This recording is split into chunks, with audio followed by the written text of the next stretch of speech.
अन्य धर्मों को लगातार मदद कर रही है, क्योंकि भारत एक धर्मनिरपेक्ष राष्ट्र है। मोदी जी खत्म कर रहा हूँ, खत्म करिए, तो आवाज का हाल देख लो आप क्या करिए, कंप्लीट करिए प्लीज। भारत एक धर्मनिरपेक्ष राष्ट्र है, लेकिन मैं ऐसा समझता हूँ जिनकी सरकार है उन्हीं की बात होगी।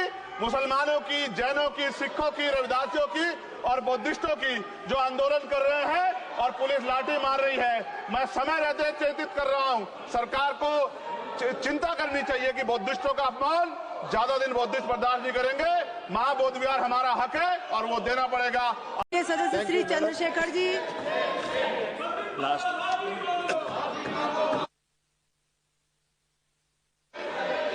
धन्यवाद सभापति जी।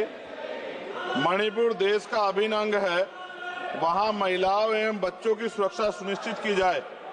यह केवल एक राज्य का नहीं बल्कि यह मुद्दा देश की अस्मिता और गरिमा से जुड़ा हुआ है।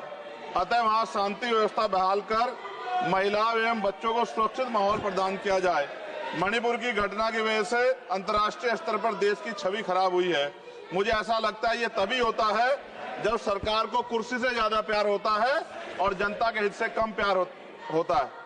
न्यूनतम समर्थन मूल्य किसानों को मिले, बिजली के बिल माफ हो, किसानों का कर्ज माफ हो। सरकार को समझना होगा कि किसान मजबूत होगा तभी देश की अर्थव्यवस्था मजबूत होगी। खाद पर सब्सिडी बढ़ाई जाए, यूरिया नहीं मिल रहा है, खाद का वितरण पारदर्शिता लाई जाए।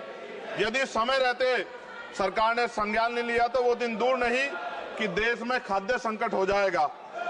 महोदया, गया में महाबोध विहार प्रकरण जो है, वहां से बुद्धिस्ट समाज में चिंता है और आक्रोश भी है। सरकार उसका हल करे, बुद्धिस्टों को उनका हक दे, जैन समाज की भावना का भी सम्मान रखे और ईसाइयों में भी हमले बंद हो और बहुजन महापुरुषों के विचारों को कार्य और पाठ्यक्रम में शामिल किया जाए। आज SC/ST पे एट्रोसिटी बढ़ रही है, जातिगत भेदभाव की वजह से बारातें रोकी जा रही हैं। अभी हाल ही की घटनाओं में कई ऐसी घटनाएं हुई हैं उत्तर प्रदेश में जहां जातिगत अपमान हुआ है। नगीना लोकसभा क्षेत्र में किसानों की मुख्य आय का साधन गन्ना उत्पादन है, लेकिन न गन्ने का मूल्य में वृद्धि हुई है और न ही मिल द्वारा समय पे भुगतान किया जा रहा है।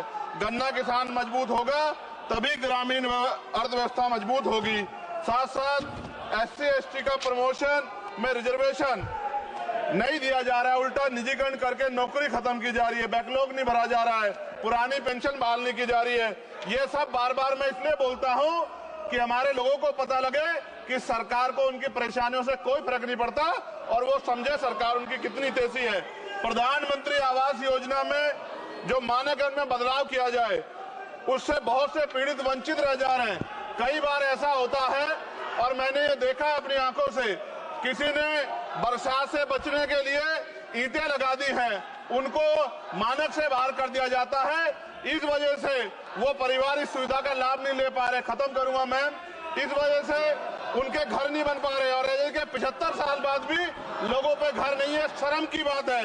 नगीना लोकसभा क्षेत्र में केंद्रीय विद्यालय खोले जाएं और जो पहले से संचालित केंद्रीय विद्यालय हैं उनमें किताबों से लेकर सभी आवश्यक एवं पर्याप्त सुविधाएं सुनिश्चित की जाएं ताकि क्षेत्र के बच्चों को गुणवत्तापूर्ण शिक्षा प्राप्त हो।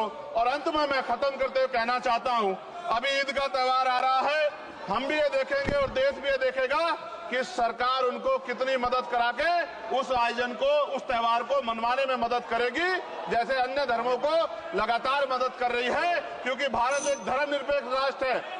मोदी जी खत्म कर रहा हूँ, खत्म करिए, तो आवाज का हाल देख लो आप क्या करिए, कंप्लीट करिए प्लीज। भारत एक धर्मनिरपेक्ष राष्ट्र है, लेकिन मैं ऐसा समझता हूँ जिनकी सरकार है उन्हीं की बात होगी।